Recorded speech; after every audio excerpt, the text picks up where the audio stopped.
The Light Rail Transit or LRT has found itself in the news again after a two-car southbound train recently lost power while running, making its maintenance capabilities in question once again. Immediately after the unsavory incident, its operator, the Light Rail Manila Corporation or LRMC, issued a statement that it is expediting rehabilitation programs to improve the safety and reliability of LRT-1 trains. To start it off, the LRMC will commence a 29-kilometer track rail replacement project. And to give us some insights into this rehabilitation project, we have invited to moderate the day this week Mr. Rudy Chan-suy-co, Engineering Director of the LRMC. Good afternoon, Engineer Rudy.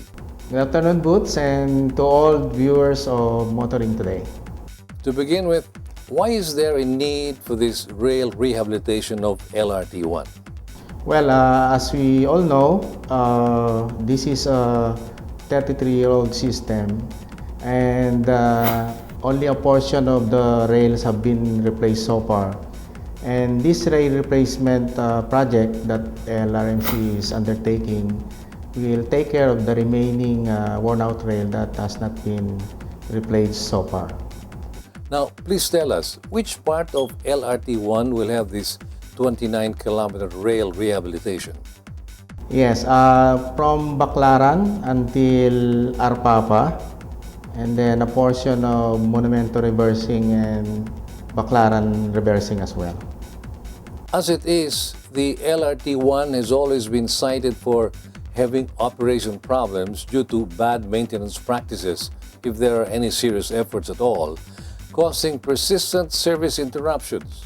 With this rehabilitation project, should rail commuters be ready to face more severe service interruptions? If inevitably there would be, how does the LRMC intend to mitigate this? Well, in railway environment, you always encounter challenges. And of course, LRT-1 being an old system, then we have what we call mitigation measures to address these issues. In preparation, before we took over the system, we have ensured that the people are competent. So we have conducted what we call training, and then we also have put in place work instructions and procedures to standardize the maintenance. And we have maintenance plan which we strictly follow to ensure that the maintenance requirements are undertaken. With regards to operational aspect, we have put in place mitigation as well. Just for example, we put additional people on rolling stock or trains so that in case there will be breakdowns or there are what we call interruptions, we are ready to assist the passengers as well as the operators when we need to intervene. Tell us, what's the timeline of this project, its projected full implementation? With regards to the rail replacement, the rails are already here. In fact, they are now being delivered to the depot. We expect to commence with the rail replacement in June, and we hope by September 2017 we can be able to complete the rail replacement of the remaining worn-out rails. Aside from prolonging the operating life of LRT rails, what other benefits would this rehab project bring about?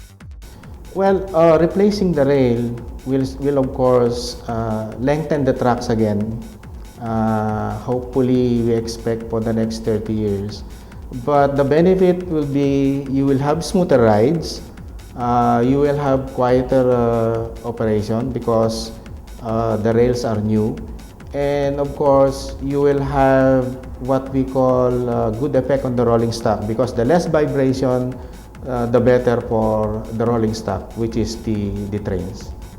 Does the LRMC have any other plans in the pipeline that are aimed to give rail commuters more comfort and convenience aside from their paramount safety?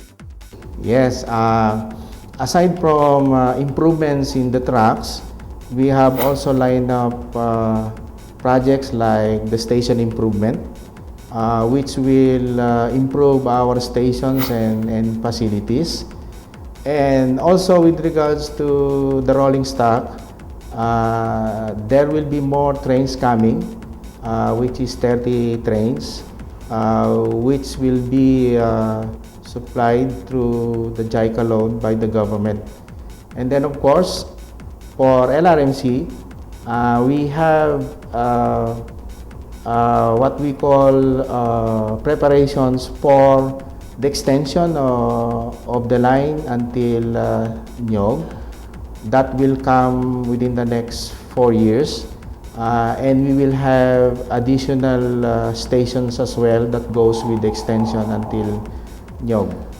And with that, we will be able to cater to the passengers going south, and they are able to commute until Roosevelt in the north. Before we end, any message to our viewers relevant to this project of the LRMC? Yes, Boots. LRMC, which took over the system in September of last year, is keen and dedicated to improve the riding experience, and of course the facilities and system. They may take a while, but we just have to request understanding and patience from the riding public, and rest assured that LRMC is doing its best to improve the safety, reliability, and comfort of the riding public. Thank you for your time guesting here on Motoring Today, Engineer. Thank you, Boots, and happy motoring. Engineer Rudy Chan-suy-co, Engineering Director of the LRMC, with some insights into the projected rehab of LRT1, our guest this week on Motoring Today's Motoring Forum.